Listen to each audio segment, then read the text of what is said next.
Okay, kale muntu wange gwangoberera nkwebaza okubanga werekereza obudde n'obanga ongoberera. Amanya nze Muzungu David. Kansoke nkendezeko akantu kano. Yes, nkendezezaako olwo oluyimba oluli mu background baluyita twenenye okuva wa Godfrey Muwaya owa Talanta African Singers. Leero babadde bagamba dubbing machine yaffe yino eteredde era emirimu ezeemu ogikola obulungi. Oluyimba olwo tuli mu luyimbisiza ku tape kati tusobola n'okubeera nga tujjako ennyimba ezo okuzizza mu soft copy. Kale gwe alina oluyimba lwonna lwewetaaga alina tape osobola okuntuukirira. Osobola otugoberera ku Facebook, YouTube ne TikTok. Muzungu David Kadongokamu Music Analyst. Kaya College and Vocational School basaale nnyo okubeera nga batuteekamu omusimbi. Olunaku olwaleero ndina omugenyi ono oba oliawo si mukulu nnyo mu myaka naye kyemanyi mukulu era nga agenda tunyumiza ku mboozi ye oba oliawo erina kyeyinza okubeera nga tugattako. Nkimanyi abasinga abali eyo muwulira oluyimba olwa Kayanda olwa Wire Mulwana Mukaabya naye omwana ono oba omusajja ono aina emboozi ewerako ku luyimba olwo era oluyimba luno oluli mu background luno lwowulira oluyimba olwo lwowulira mu background omwana ono lumukwatako nnyo oyo ye kitaawe wono. Nsanyusa okulaba kalisewo tujja tunula wano nga tunyumya mpola mpola kati nsaba weeyanjulire abatugoberera. Manya gange nze Suna Stephen Lucas. Suna Stephen Lucas. Mutani w'omugenzi Muwaya Godfrey. Yongezako ku Muwaya Godfrey. So abasinga bamumanyanga Kayanda. Ensi yonna emanyinga Kayanda. Kayanda. Muwaya Godfrey. Omwami oyo yafa mwaka ki? Yafa mu March wa 97. 1997. So no fe tubadde tumanyi ti 97 omwaka ogwo gwatutwalako Basudde Kasozi Nakayiza jjajja w'abayimbi Christopher Ntegese badduka kati ne Godfrey Muwaya wuuyo naye yize. Sooka olinde tuddeyo ku luyimba lwa bayimbi olwa Hamani Semakula Basudde. Ayina bwe yayimbira ku Muwaya akagamba ako oba osobola okunzijukiza. Wano Muwaya ekiro Mutema etuddira mu wiiki si bbiri twavaayo twekuba sole kuba tetwaziika. Kalaini yako ekali. Kalaini yako yali ayimba kitaawo. Okay. Godfrey Muwaya owa Talanta African Singers eyali eya Wire Mulwana Mukaabya. Omwami oyo sono yakola ennyimba ezaawerako abamu baazimanya abalala tebazimanya. Teefu mbadde nayo wenjogera ku Godfrey Muwaya yoyo Godfrey Muwaya ye taata wa mwana mulenzi ono anga oluyimba baluyita Muyiga Emikwano era wembasa erimbye Supaka Sebabi oluyimba olwo yaluddamu olwa Muyiga Emikwano kwaliko Muyiga Emikwano tube bateefu emikwano n'obukyawe Buganda Dembe atamuzadde ne twenenye. Eno ya HK omugenzi Hassan Kasule ne Hassan Kasule sonno naye era yafa mwaka gw'egumu ogwo. Yesewa. Godfrey Muwaya aziikibwa ku kyalo ki? Godfrey Muwaya aziikibwa ku kyalo bakita Silobera mu muluka gwe Mutetema Ogombola ye Kalangaalo mu district y'Emityana. Godfrey Muwaya yabaliko abaana ameka? Twali abaana bana. Kwaliko nze n'emyaka 5 zala 93. Kwaliko yalanzirako mita nasolo tendo n'abalongo baali batondu nga bavula ndowooza bawala babiri ne nakato. Bonna bakyali mukyaliwo ffenna we tuli. Mama naye waali. Mama waali. Ye bali kubanga abakuza. Kati abayimbi obudde obwonsuubira wali otegeera bulungi. Myaka 5 otegeera. Bayimbi ki b'ojjukira abajja okubeera nga bawerekera mukwano gwabwe? Bayimbi baali batono si bangi kuba okusinziira bizalina ku nkulu kuba muzeeyi bamuziika ku Palm Sunday nga tugenda mu Easter the following week ya mwaka okunyenya amatabi. Abennaku zino abamu mulinamu n'akazungu. Nedda kati twali mu kunyenya amatabi bamuziika ku matabi kulwa kunyenya amatabi ku Sunday oluddirira Sunday ya Easter. Kati abayimbi ndowooza baalinga bamanyiriza ebiseera baba batambula nnyo mu bitundu jjukira Tendongo yedda kaalo ku kaalo kae eyo bagenda eyo wala mu byalo kati bali wala abazimbi benzijukira nze sijjukira banyizo ganti ono naye bangambako bempulima mangamba gundi yajja ne bawandika mu kitaba bajja kwaliko kasozi njala yagwa kwaliko omwami bamuyita Mulindwa Gabriel Mulindwa yes bamuzika Mawogola kwaliko John Ntale bamuzika wano na Luda Lwena Kifuma ndoza abo bajjukira ne mwami Kintu Kasoloka Gwanga era nsuubira ate walingawo era ne Livingstone Sekabembe yali tiimu yemu eyo kubanga abo ngwenjinga babula bajja naye nga ate awo nabo tebajja mu kuziika bajja n'obuzoba na wiiki singa 2 kwali kubagiza ekitegeeza kye kiri basudde kye yali akola ki awo begambye kuba bali baminga 7 naye bajja luvannyuma lwa kuziika kati kye kiri basudde kye yali abagamba nti singa tufuna ekifo ekyawamu gwe yali atambulidde egindi neyatambulira egindi neyatambulira egindi mukomawo ne mukola ki ne bakuziikako ne bakuyiwako akataka okay so obudde obwo Godfrey Muwaya yali mu kibiina ki ndera yali mu stimulos yali akyali mu Talanta yali akyali ne Wire Mulwana Mukabya ye Wire Mulwana Mukabya yalabika teyaziika kasa n'okubagiza tebambajja teyalimu okuziika teyaziika abayimbi teri baziyaziika ekitegeeza mpozi oluvannyuma omwami gwe twaddamu yali mwami Bunjo Godfrey Bunjo muto wa muganda wa Wire mwami Bunjo yajja Godfrey Bunjo yajja atwaddamu ne tumusinkanako ndowooza after some years okay so baganda bange ono omwana gwe ndina ye mutakanyi w'omugenzi Godfrey Muwaya owa Talanta African Singers luyimba ki omuntu lwayinza okutegeererako Godfrey Muwaya ayogerwako Kayanda part 1 naddala kuba part 1 ye Kayanda kuba nze gyembeera actually bampita Kayanda lyasiga ne linkwatira ddala bampita Kayanda naye bwogende waffe Kalangaalo Mutetema Kayanda noba oliyo lyakuyitanga bitanga 10 nomanya bayitaggo anyway nange nzijukira mu mwaka gwa 2016 nali nyumyako ne Wire Mulwana Mukabya ngamba Godfrey Muwaya yali musaale nnyo mu luyimbo olwo jukira luyina parts 3 luyina eyo Kayanda ne lubeera neye ya nakiyimba ye yandibadde part 3 then ne wabeerawo part 2 yeyo Kayanda yagenda n'awawaabira Wire Mulwana Mukabya ng'ayagala omwana we ate kyokka ng'ebyembi obudde obwo mukyala wa Mukabya ate munnaye ali lubuto lwakubiri olwa Kayanda kubanga mu Buganda obedda walingawo enkola ey'okugenda okumala ekizadde omukazi we yaddayo ewa Kayanda bamala ekizadde eky'omwana oli eyasooka ate yagenda okumaliriza ng'akoze eki ataddemu omulala so mu baana mulinamu omuyimbi no muli bayimbi lwaki mwe temwatwala kitone kya muzeeyi simanyi naye ndowooza buli omu alina bya kati ye muzeeyi emabega eri yalinayoko omuntu eyalina ekitone kino ekyokuyimba nze leka jjajja ali muyimbi naye nga bamibala bayimbeyo kugundi kyaka taata yakijja ku jjajja naffe kenyini myself nsobola okuyimba naye ndongo ya wano bannaaye wali okozeyo okezizobuwandiseyo nina audio wange audio gwe wakwata wange wali wakola kikula kikadongo wanti ebiseera ebisinga sikola Kadongokamu naye simanyi lwaki abaana abasinga kubanga Matiya Kakumirizi alina abaana naye omulenzi ate tayimba ayimba zino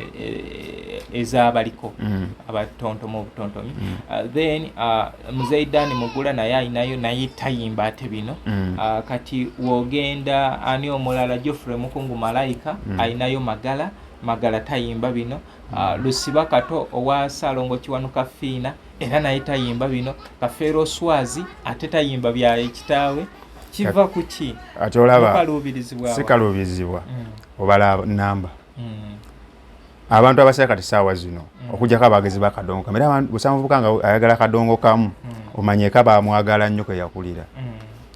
nga waka bali bagala nnyo Kadongokamu ne Kadongokamu okusinze music w'ennaku zino atambula Kadongokamu talimu ate nawe oba balakola ki oba fans bangi oba kuweza fan base nga nene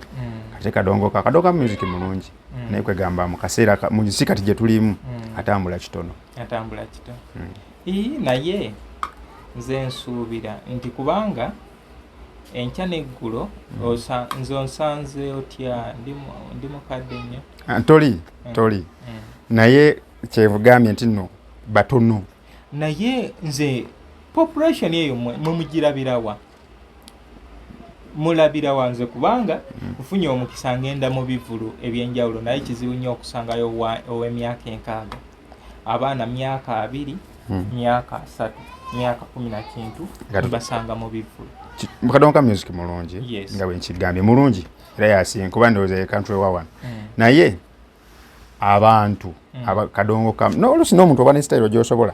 Kadongokamu isooka aba muntu olina okuba ng'olina omuntu omwogi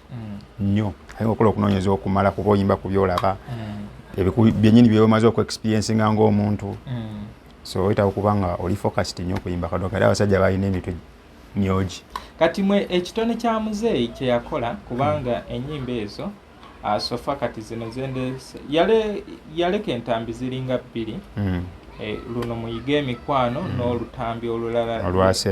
olwasembayo mwe mulowooza ki okubeera nga musitula omulimu omuzeeyi gwe yaleka gubeere nga gusobola okubukaala mu bantu tujja kigezaako kubanga music ono ndowooza naye n'ekirowoozo ekimuddamu nga bwali mu Kadongokamu oba mukyuseemu muteeke mu style yange naye nga ya R&B gye nali nyimbiramu naye kyetagamu akasente era bwe tutuuka gye tutuuka tuwulira abavubuka bano abayimba bino bye bagamba ebiriko naye era wiiki 2 nga bigenda babogamu music era nga okateeka mu matama n'okagaaya ne kaggwamu era nga tulaba naye wakola ki wagenda songa luno kyemmanyi nti onoonyeza ennyimba za muzeeyi okumala ebbanga era bwe nakusinkana ku Facebook kinasooka okubuuza gyebale naye nnyimba ozikuŋŋanya naye nyinamu ennyimba za Muwaya Godfrey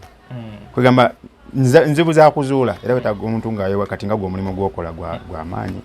music takuŋŋanyizika oyo kubanga ennyimba eyo neesinga eza Kadongokamu nti buli luyimba olulina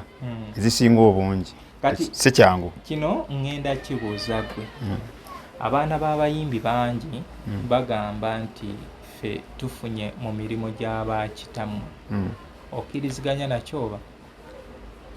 ekisooka tewali copyright wano kati obanga tewali copyright kitegeeza omuntu asobola okukola ki mu ngeri kati nga music wakati waliwo ayinza okuba nga mufunamu naye waliwo omuntu akola kati omulimu gwokola tegwabwa nakyewa n'okuŋŋanya misoda nti omuntu ne baba avuddewo asobola okujja n'amusanga okutali mulimu wakuba naye aba mulemye okukola ki okumufuna kati nga nze nti omu mbadde sikola ki ennyimba ezimu nga sizirina nga ninako naye nga ezimu sizirina so nawo guba mulimu mulungi owulidde kubanga onsanze mu bintu byange nga ndi mu kudabinga music dubbing kitegeeza okukwata oluyimba luno oluli ku teepu eno ne tulukyusa ne luva ku teepu ne tuluza mu kompyuta owulidde otya nga osanze omulimu guno nga gukolebwa mpulidde bulungi kubanga si kyangu kuba waliwo music nga wadda kati nga ate n'ensi gye tulimu nga bwensobola okugamba nti lwaki tetuyimba Kadongokamu n'ensi eyo omulimu gwenda gukola ki guvaako kati noba nga olina music ogwo oyagala mala okuba nga naye nga tolina wamusanga ne bwogenda ku gundi yonna ne bwogenda website yonna gy'oba ofunye website nga tosobola musangako okitegera kuba nabigezaako nga taliiko kitegera kati nze wenkubira credit anyway omuntu ali eyo yenna alaba omulimu guno si mulimu mwangu guli very expensive gwetaaga omuntu eyeerekereza nga yeewaddeyo nti nze ndi mweteefuteefu okubanga nkola naye wojjanga obadde oli mu bwangu oyinza okumaliriza nga tolina kyofunye mulimu guno obugumiikiriza kubanga teepu eno ogiraba obudde buno egula omutwalo gumu kitundu teepu eno just okugifuna kati nze nsobya mu teepu 1000 lowooza waliwo sente meka kamiliyoni 10 Ssaalongo Kadongokamu mukulu waffe mu kintu kino ekya music ndowooza oba alina ensawo meka ebikutiya bya ziteepu kati okukungaanya ekintu ekyo naaba nga akikuteekerateekera ndina ate nga munaku bakasoma tebajja noteekawo obuteesi nga just onyumirwa bunyumizi n'ogamba kankuŋŋaanye ebintu bino mbiteekaawo oli najja n'akugamba mutufunyemu naye akugamba okubafunamu nga talinaayo luyimba lwa kitaawe yadde n'olumu naye nga ffe twerekereza n'ogamba tukuŋŋaanye ebintu bino kubanga kyenzikiriza nti ffena twabirina naye oŋŋambyeko we tubadde nga tuli off oŋŋambye nti eka yaliyo teepu mpitirivu no twalina teepu mpitirivu tundozanga 3 naye twafuna challenges nga tukula zaali nnyingi njukira muzaalibwa mu famire nganda muzeeyi yafa tuli bato twajjirwa ennyumba gita ne zijja muzeeyi ze yalina nga gita kwa composingira ebintu bingi byayonooneka byonna music nazikirira kubanga twakula tetumumanyi namumanya so mbadde ngeza kubanga munonyi olaba mbadde munonyi okumala obulamu obwo mwabuyitamu mutya kubanga oŋŋambye oli mwana wakumeka gwasooka myaka 5 olwabalala ne bajja nga bakugoberera ntegedde nti yalina Ssaalongo mulamba bali abawala 3 nange omulenzi omu so embeera eyo maama okubakuza mwafuna abalala ababakwatirako kutoba bana abalala baliweera bakolaki abanyinaze bonna abasinga 2 bonna 3 babeera Masaka nga twakulira Masaka nze ne maana nzeeyo waka kajembeera oluvannyuma lw'ekimu nga kiringa ekiteeseemu olamu buzibu naye nga bonna babeera Masaka 2 bafumbo omu naye ali akola n'ekitongole ky'okowa refugee genda ne refugee Masaka kati gwe obulamu obutambuza otya nze ni muzimbi oli musajja muzimbi ni painter n'okulima olima omuntu aba akwetaaza akola atya nzo nfunika okusobola okunkubirako oku WhatsApp enamba yo oba totidde kubanga olaba twetaaga okuba nga tusisinkana abantu nga mmwe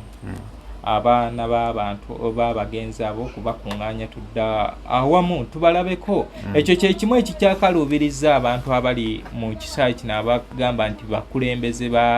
tukulembera sekita eno tukulembera nga n'omuntu okugamba n'ategeera nti gundi bamuziika ludda wali ekyamazima tasobola agamba nti kankozesa eddakiika 5 ntuukeko ebamuziika kale mbuuzeeko ku bafamire ye naye nga be bantu bemukola ki bemwassociatinga nabo nze juzi nali ngenda kitimbwa eyo kuziika naye neerekereza wakiri nempitako we baziika omugenzi Kasozi njala yagwa nali nagendayo naye saasobola akwatayo nakatambi ngamba kankole ki so tubeera nga tunoonya abantu ab'ekikula nga mmwe mabegaawo naliko ne mutabani wa ono Christopher Kiryowa Kayonjo yakuyimbira ekijjomanyi omufulule nti local defense naliko naye nsisinkanya abantu bangi naye nandyagadde at least tufunemu obudde obw'okubeera nga tutuulako awamu nasisinkanako mutabani wa Bernard Ntanda eyakuyimbira Nalukwago omusezi oyo ye Edward Mubiru kaligweramu Nalukwago oba Nalukwago nkwagala onzisa omwoyo biki we bityo then ayina enfa ya taata ennyimba nyingi ze yayimba naye nga olaba embeera si eri awo ekola ki eyeyagaza ennyo naye at least wetufunayo olunaku abantu abatusingako tukungaanyeko abantu bano tuddeko awamu kale wakiri tulyeko n'abaana b'abagenzi oba famire z'abagenzi tubeereko nazo tulyeko ekijjolo ekyawamu mubeerenga mukola ki omujjukira baganda bammwe kati wuno omwana agambye nti wire mulwana mukaabya yali ne kitaawe Godfrey Muwaya naye nti okuva Muwaya we yafa tebaddangamu kulabako omukaabya nti oba wakiri ali mulaba mu bivulunze tewakirina ogenda mu kivulo gye mulabira. So nze nsaba nti twandigezezaako ekyo. Kati muganda wange nsaba otuweeyo akagambo akasembayo. Olina oluyimba lwa muzeeyi lwonna lw'osobola ogegenya? Kayanda. Yes. Njagala okolewo nnyo kubanga abantu abasinga bamanyi oluyimba olwo nti lwa Wire Mulwana Mukaabya yekka. Naye njagadde okakasa abantu lwaki ogamba oluyimba olwo nti ne muzeeyi alulinako etoffaali ddene? Muzeeyi ye muwandiisi. Muzeeyi ye muzanyi. So bantu bange mwana mulenzi akutegeezeza nti oluyimba olwa Kayanda ekitundu ekisooka omugenzi Ssaalongo Godfrey Muwaya ye muwandiisi era Godfrey Muwaya ye yali omuzanyi. Nange we nayogerako ne Wire Mulwana Mukaabya yaŋŋamba omusajja oyo yakola kinene nnyo, yakontributinga kinene nnyo. So nsaba ogenda tuwaayo wakiri akapera ak'ekyo kyojjukira. Mu luyimba olwo mulimu ekitundu kya taata? Era yatandika. Kati kyekyo kyenjagala otuwe ekitundu kya taata. Njagamba Kayanda ng'anva oyo olwaliro Katonda w'ingoko wa mugole yalazeewa mugole toriyo Kayanda ng'oluddeyo obedda nnima omwana ali ata obulwadde omuwadde akadagala kenakuwadde omwana naye mwakola ensobi gwena olaba nakugamba akadagala waffe tekakuba miisi naye mwakola ensobi gwe nabaawo nabagamba abaana waffe tubazaalira ku namba. Tusobola okweyongerayo. Gwe alaba muzungu David Kadongokamu music analyst ono ye mutabanyi wa Godfrey Muwaya yakuyimbira Kayanda ne Wire Mulwana Mukaabya era taata woono ye yali Kayanda mu luyimba olwo. Akantu ako katandise nako ke kantu ka Godfrey Muwaya ke yazanyanga. Tusobola okweyongerayo. Kyekyo inamu ekirala kyojjukira mu luyimba olwo ekitundu kya muzeeyi? Naye obadde otya mukama wange nze omuntu atayomba atalina akantu ani akunyinziza akujja ekiwaya bye twateesa mbikola byonna ngera ku makya ningende muga iyo nenvaayo nengenda mu nku iyo bwenvaayo nengenda nsaawa wano omukyala wongera muyamba nemukolerako emirimu yonna mukusalira n'okuyunja nawe edduukayo olyoka oyombe data. So baganda bange ono ye mutabanyi wa Kayanda ffe gwe tumanyi nga Godfrey Muwaya omugenzi yafa 1997 mu mwezi gw'okusatu n'aziikibwa Mityana. Mbadde ndi awo najja n'ankyalirako sofa oluyimba olwo nga mbagambye nti lulina ebitundu ebirala bibiri. Lwalina ekyanakiyimba nga Mukaabya agenza akima omwana then ne Kayanda yennyini Kayanda ate nga ndowooza ekitundu kyokubiri gwe obadde tokiwulirangako kyakubiri kibe kyakubiri ng'ate gundi awawaabira Kayanda awawaabira Mukaabya olw'okulemera mukazi we kubanga ye yalaga nti yalemera omwana oyo gundi omukazi we yagenda okugira okumala ekizadde ate n'amaanyi Wire Mukaabya nga ye mu mukazi talinamu ki talinamu mwana ye boss Kayanda nga agamba omukazi abeera ki abeera wange era nga n'omukazi naye alaga nti Mukaabya takola ki tafaayo ye ayagala ani Kayanda. So nsaba osibuleko bantu abatugoberera. Bannayuganda mwenna abatulaba mwebale kutulaba mwebale kuwagira muzungu David sajja omulimu gwakola gw'amaanyi nno gw'amaanyi muganda wange tweyanziza egenda mu maaso n'okukola muganda ekyokola kirungi. Kati maama ali Masaka mama ali eno ali Mityana? Mama Masaka yavaayo ali Mityana alina nnyumba makaga ali awo gayaza Kiwenda kati ali Kiwenda awo. Ebirala tetujja bigendamu naye nsuubira mu budde obutali bwewala muzungu David ngenda kwegatibwako omwana ono tubeere nga tutuukako ewaziikibwa muganda waffe Godfrey Muwaya era we naaba ngenze eyo ngenda tutuukako newo mugenzi Christopher Kiryowa ngenda kyalirako omuyuvu Moses Wamala Serwandagaze gyali kati yafuuka musajja muvubi okuyimba yakuvaamu ensi yakyankalana n'abayimbi abalala kati nga Emmanuel Bogere abaziikibwa Emityana ngenda kubeera Moses Kataza omulimi w'essingo ngenda kubeera nga ntambulako mbakyalireko gwe alina obuyambi bwonna osobola otutuukira ne tubanga tukola emirimu gino nkutegeeza nti video za Kadongokamu soon tugenda kubeera nga tukola emirimu egyo tutandika okwatayo video era nebaza abo abavuddeyo okubeera nga bayimirira ne muzungu David okola omulimu guno ogw'obwanakyewa okubeera nga naffe tuteekawo etofaali ku Kadongokamu bangi bajja ne bakola ennyimba ezo mu audio bateekawo etofaali ate munayo amaanyi oba oliawo gakeewa kati ffe tulina okutandikirawo tutandike n'abo abayimbye abaliwo nga tebalina busobozi bukwata video zaabwe tubayambe